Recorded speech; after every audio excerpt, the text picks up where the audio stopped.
I find this fascinating. So I was just curious, did you have a cubicle, like your own desk, to really digest this? No, it was reading at home. A reader is a totally freelance job.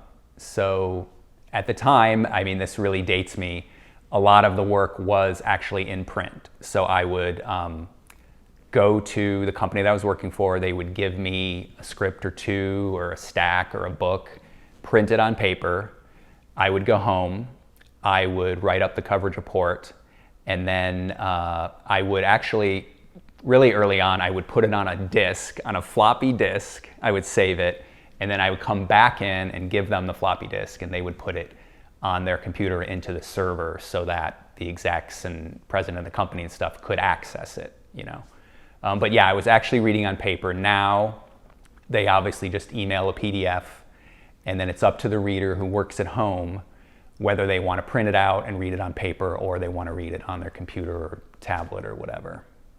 And what would you say was the average amount of coverage that you were reading in a 24-hour period for one thing? Like you said, 600 pages for a book, but that sounds like that maybe was excessive. It was, yeah. When I was a reader, I was in New York City, so I didn't read a ton of scripts at once. Like readers in LA will come in and pick up, or not pick up these days, but they'll get 5 or 6 scripts at once, and they'll have 2 or 3 days, maybe 4, to turn them around. Okay, so they have to read all these scripts, write coverage reports, and send them back in to their employer, whether it's an agency or a production company or a studio. In my case, I never read that high of a volume, but let's say usually the turnaround was 2 days.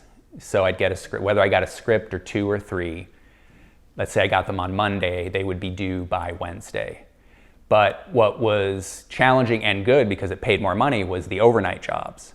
So if they needed something overnight, it would be tougher because I would get less sleep that night, and I would really have to blast this thing out and send it in the morning, or let's say by noon. If it wasn't as urgent, maybe by the end of the day, the next day. But it would pay a little bit more for overnight jobs, so I always liked those.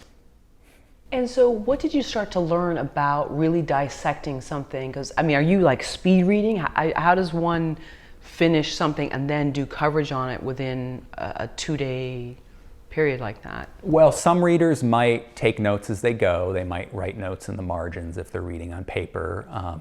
But after a while, I just internalized my thoughts, and I actually had what I called the brain dump, which is for that time period of when I was focusing on this piece of material, whether 24 hours, 48 hours, I would remember everything about it. I mean, I would be reading fast, but I would be absorbing everything, right? And I had been doing this for a long time, so I've seen the patterns in structure and in writing, and so I know immediately this is a cliche, or this page is too dense, this dialogue is too on the nose. So I'm noting that as I'm reading really fast. Even though I'm reading fast, I'm catching these things. And then when I'm done, I immediately would write up the synopsis while it was fresh in my head, and then I would write up my 1 page of comments. But the interesting thing was, and the reason I call it the brain dump, was the next day, or 2 days later, a week later, I didn't remember all that detail because my brain was focused on this one 48-hour period. You have to do coverage on this piece of material. So keep it in your brain for 48 hours, and then after that, dump most of it, you know. I mean, the great scripts and the great books that I read on the job, I still do remember, you know, elements of them. I mean, I still remember lines from like the Sixth Sense script.